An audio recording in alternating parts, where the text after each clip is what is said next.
We are done with the initialization state. So what we have done right here is we have tried to read the config file. Then in this we have opened or launched the website, and then from there we have downloaded the input file. Okay, and then we have read it. So if I just open this, we have read the input file that we have with us, and the output transaction data table we have sent outside. Okay, this is an argument, and if I go over here, this should be available here. This is available in transaction data. Okay, fine. Here we don't need this thing anymore, this particular data table. You can remove it. For right now we will leave it.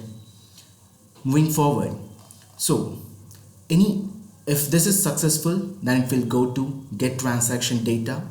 Else, in case of any failure, if you can see in exception, you can see anything happens over here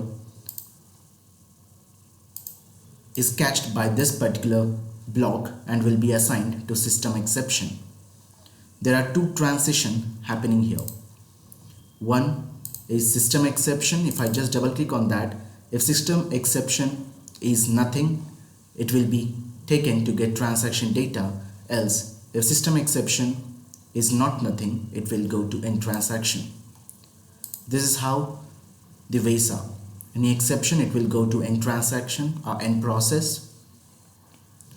Else, if it is successful, then it will go to get transaction data. End process is a transaction, is a state which is enclosed within the try catch again, and here we will have nothing else but a close all application XAML, which will try to soft close any applications that we want to clear up, or something we have opened and we don't want it to be opened later. And if there can be exceptions here also. So what we are trying to do is, if we are unable to soft close it, we will kill those processes and we are done with end process.